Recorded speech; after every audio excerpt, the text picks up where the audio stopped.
surtout pour leur remonter le moral, surtout, même s'ils ont un moral incroyable. Nous, on fait ça encore une fois depuis 6 ans, et dès qu'on fait une action, dès qu'on leur amène n'importe quoi, ils nous remercient tous. Hier soir, ils sont tous venus me serrer la main, ils étaient 200, ils voulaient absolument nous remercier, ils nous ont fait des vidéos. On leur amène des choses utiles, ça c'est très important.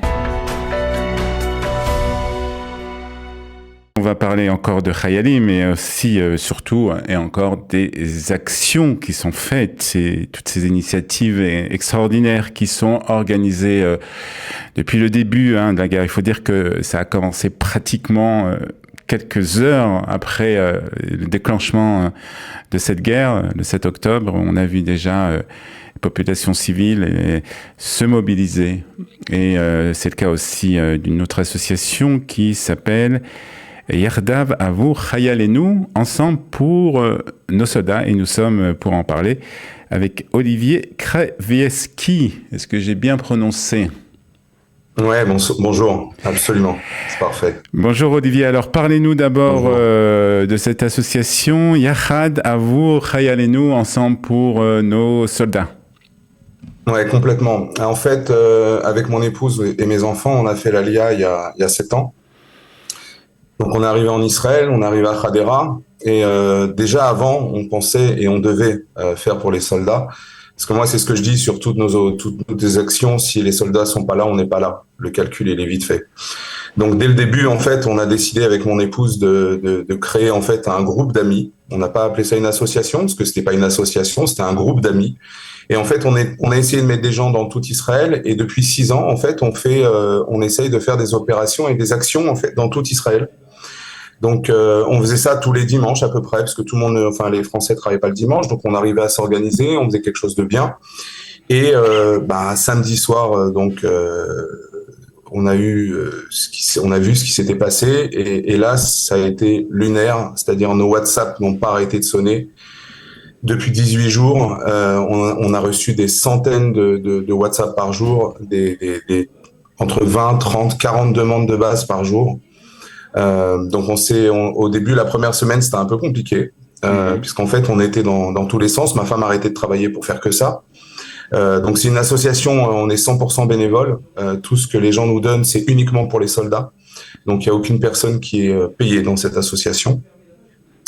Et en fait, donc mon épouse a arrêté de travailler, et en fait, elle fait que ça. Et moi, j'essaie de l'aider aussi. Alors, qu'est-ce que vous faites, et puis surtout, qui vous a contacté, et comment vous avez contacté des donateurs? Alors comme en fait on est un tout petit peu, sans aucune prétention, un tout petit peu connu dans les bases et avec les soldats, les soldats avaient nos coordonnées sur Instagram, ils nous connaissaient, etc. Donc en fait, soit les soldats nous contactaient, soit les bases nous contactaient directement. Et en fait, on a commencé à essayer de travailler intelligemment, c'est-à-dire qu'on a pris les demandes des bases avec les besoins réels des bases, et on a fait un appel aux dons. Donc ça, on le faisait avant, donc on a essayé de le faire sur une ampleur encore un peu plus importante. Ouais. Donc on a fait des appels aux dons. Vous avez des donateurs fixes qui vous donnent régulièrement, et vous les avez une nouvelle fois sollicités? Fixe ou non, en fait, on a remotivé les réseaux, on va dire, nos réseaux de bénévoles ont demandé à leurs donateurs, nous aussi en fait. Donc il y a des gens, oui, qui nous suivent depuis toujours et qui donnent ce qu'ils peuvent donner. Et là, on a essayé de récupérer encore plus, parce que les besoins sont lunaires, vraiment. On n'arrive même pas à subvenir aux besoins de tout ce qu'on nous demande. Là, on a 30 bases en attente, c'est de la folie, et on n'arrête pas. C'est-à-dire qu'on va au moins une fois ou deux par jour sur des bases. Et donc voilà. Donc en fait, les gens, soit les soldats, soit les bases nous font des demandes en direct, et les donateurs, oui, bien sûr, ils nous envoient par nos bénévoles ou par du matériel aussi, directement. Alors racontez-nous un peu ce que vous avez fait depuis le début de la guerre pour ces soldats. Alors, on a livré énormément de colis, de marchandises, de produits médicaux, de t-shirts, caleçons, chaussettes, shampoings, comme tout le monde, beaucoup. On nous a demandé d'organiser aussi des soirées, parce qu'ils commencent à être un peu fatigués.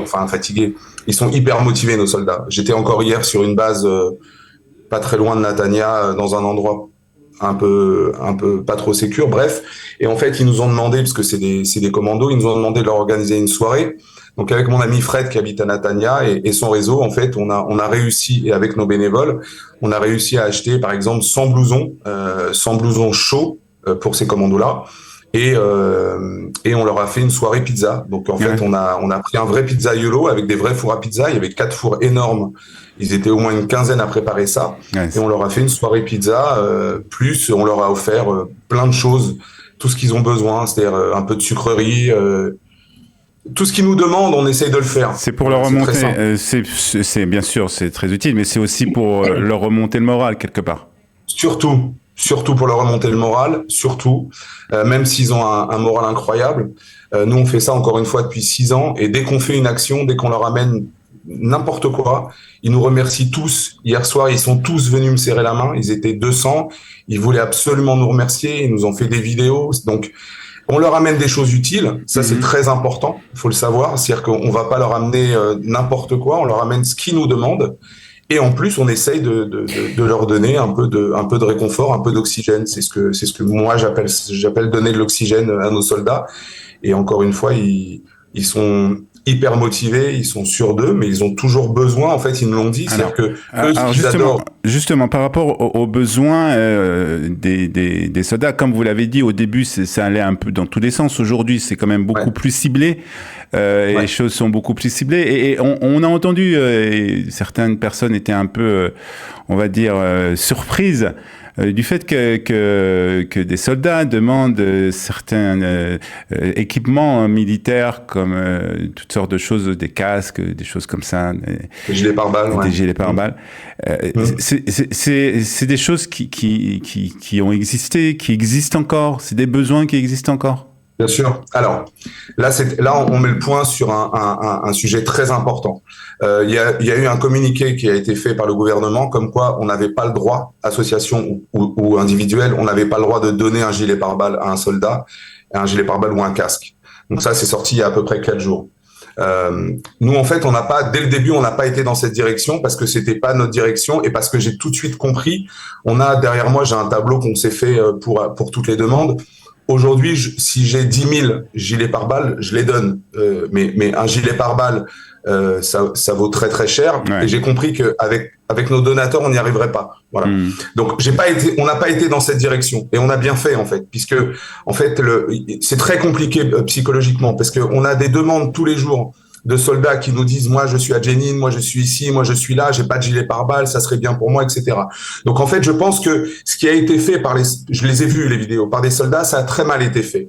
C'est-à-dire qu'en fait, ce qu'ils ont voulu faire et ce qu'ils ont voulu faire comprendre en fait aux gens, c'est qu'ils avaient un besoin. Et je pense ça a mal été fait, tout simplement. Le besoin, il est réel, puisqu'en fait, tous les soldats qui sont au front, ils sont protégés, grâce à Dieu.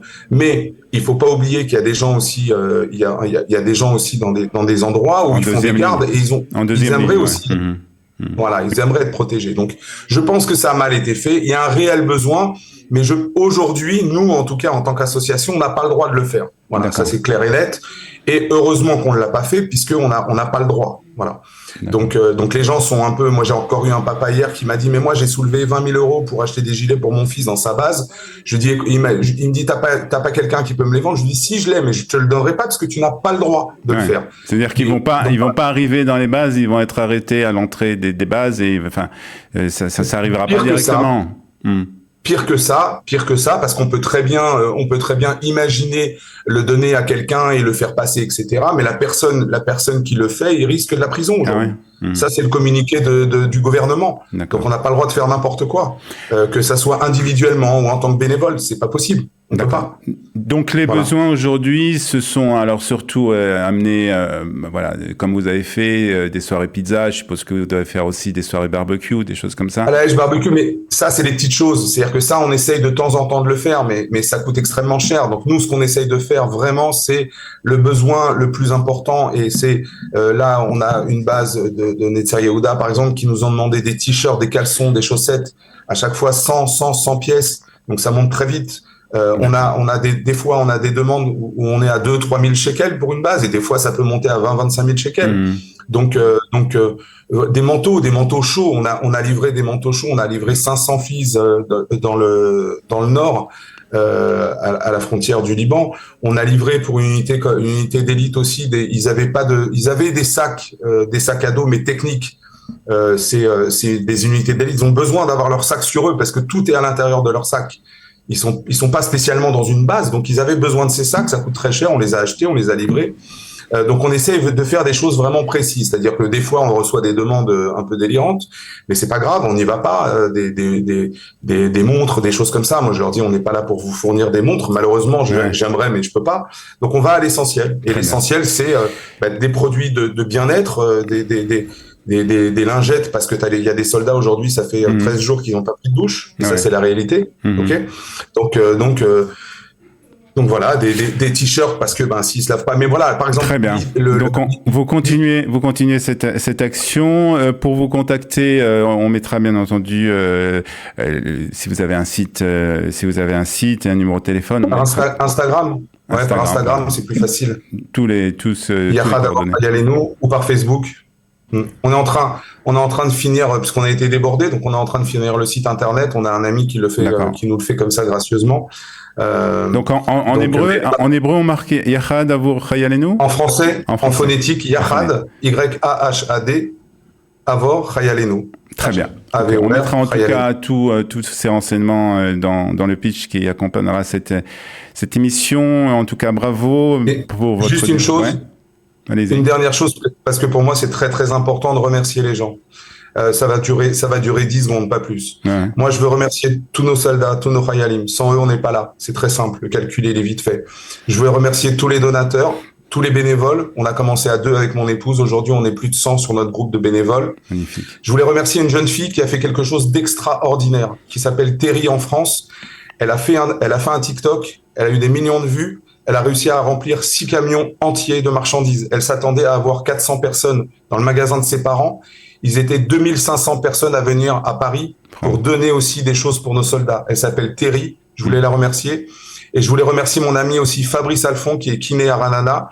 Et il va presque tous les 2 jours dans des bases très mal placées pour faire des massages aux soldats parce qu'ils en ont vraiment besoin. Ils ont le dos ramassé. Voilà. Pour moi, c'était important. On va en parler dans quelques instants, justement. Très, très bien. Merci beaucoup, Olivier Krevievski. Merci beaucoup de nous avoir écoutés. Et bravo pour votre initiative et continuez. Merci.